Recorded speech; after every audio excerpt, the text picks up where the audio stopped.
Assalamualaikum warahmatullahi wabarakatuh. A'udzubillahi minasyaitonirrajim. Bismillahirrahmanirrahim. Wa wazadaka ailan fa'agna. Dan dia mendapatimu sebagai seorang yang kekurangan, lalu dia memberimu kecukupan. Ada 3 konteks di mana Rasulullah diingatkan bahwa ketika ada gosip-gosip bahwa Allah meninggalkan dia dengan tidak menurunkan wahyu untuk beberapa saat, diingatkan tentang ketidakberdayaan Rasulullah dalam kehidupan, dalam materi, dalam kelayakannya untuk mendapat rahmat berupa kerasulan, kenabian. Ini suatu hal yang manusiawi, bahwa diingatkan bahwa wahai umat Rasulullah sebagai makhluk, sebagai manusia, jangankan engkau yang bukan utusanku saja pernah mengalami berbagai macam masalah, berbagai macam cobaan, di mana ketika Rasulullah mendapati sebagai seorang yatim, lalu Allah yang memberikan perlindungan kepadanya.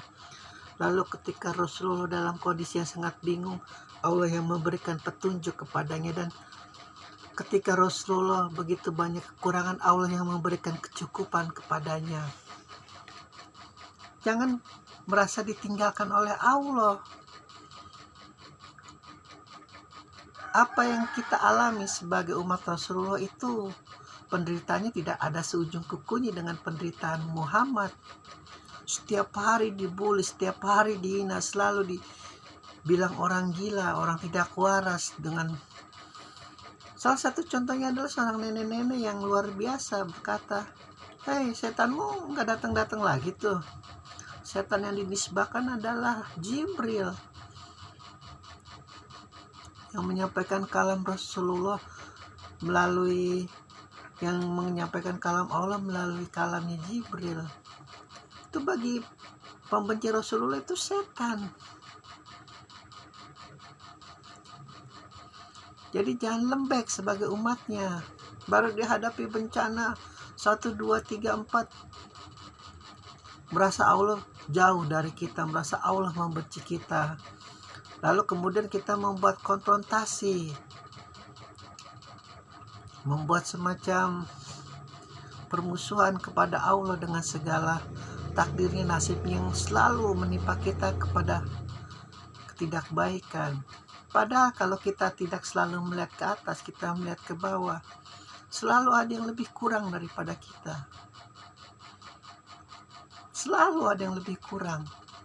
Kita tidak punya 2 tangan, ada yang tidak punya juga kedua kaki. Kita tidak punya kedua kaki, kedua tangan, ada juga yang tidak.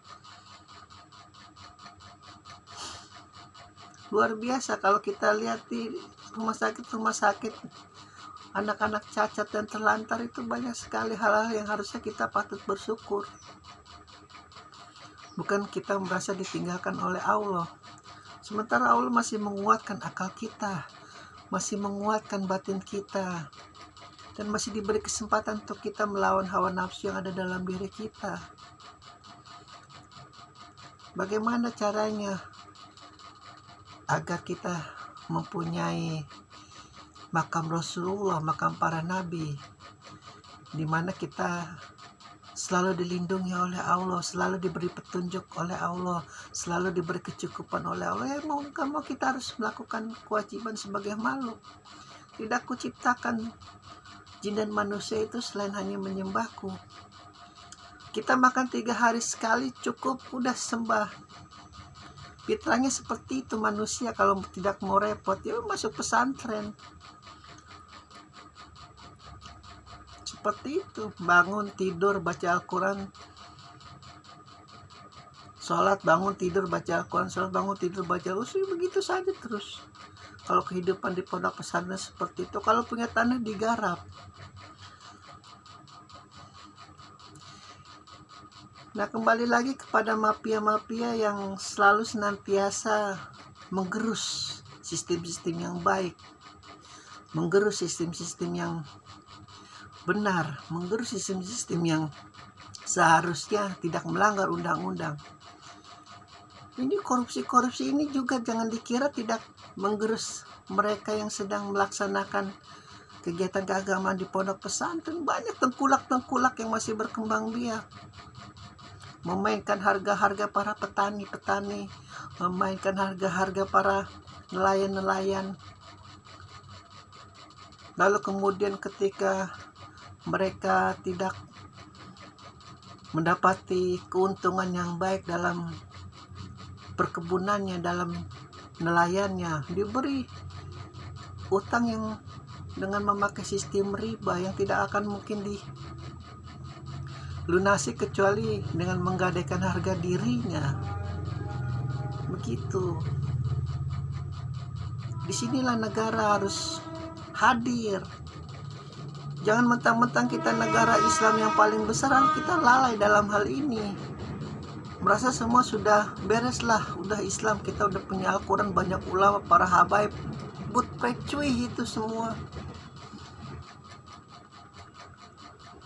Banyak yang masih diombang-ambingi oleh iblis lanatullah. Apalagi bagi mereka yang sudah tergiur dengan gegap gempitanya dunia modern, dunia digital, tidak seimbangi dengan hati yang dipunyai.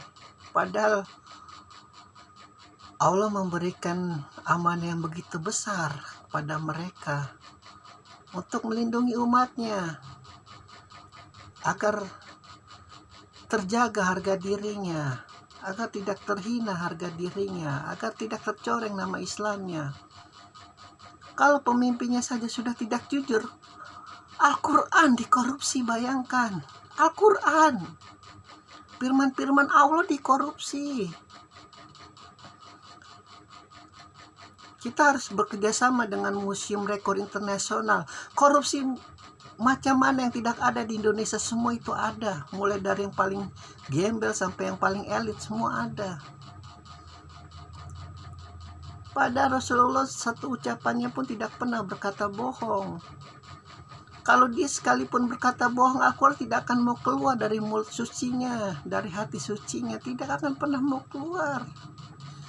Kalian percaya sistem-sistem Tripitaka, Weda, bahkan Injil pun dikeluarkan oleh nabi-nabi yang suci. Lalu kenapa kalian tidak percaya Al-Quran dikeluarkan oleh nabi yang suci?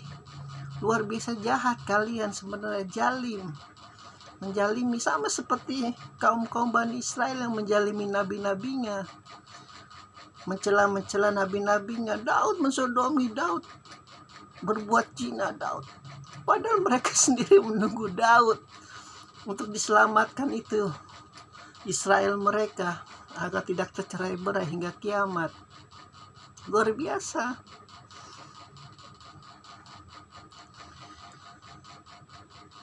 Di mana ada pikiran-pikiran, di mana ada bisik-bisikan kita untuk menghakimi, membuat para nabi itu suatu makhluk yang seperti kita biasa saja lah, berbuat zina, berbuat apa. Kalian boleh seperti itu kalau kalian kaum orientalis, tidak memeluk Islam, boleh. Halal untuk kalian, seperti halnya halal neraka untuk kalian. Tapi ketika kalian berbait la ilaha illallah Muhammad Rasulullah, lalu kalian berpikir seperti itu, neraka macam mana yang cocok untuk kalian? Jangan. Begitu besar perjuangan para nabi, para sahabatnya, para keluarganya, air matanya berlinang tiada henti, hanya untuk kita kembali kepada kemanusiaan yang paling manusia. Luar biasa. Engkau kudapati dulu seorang anak yatim, tidak ada pelindung, walaupun pelindungmu itu Abdul Muthalib, Abu Thalib, tapi aku yang paling melindungimu, wahai Rasulullah. Engkau dulu begitu kebingungan melihat kaum jahiliyah di sekelilingmu begitu menyembah berhala, padahal Ibrahimku tidak pernah sekalipun memerintahkan untuk menyembah berhala. Engkau dalam kebingungan, aku berikan petunjuk, wahai Rasulullah. Engkau begitu kekurangan. Sampai detik ini pun begitu kekurangan. Aku yang cukupi. Aku mencintaimu Rasulullah. Begitulah. Alhamdulillahirrabbilalamin.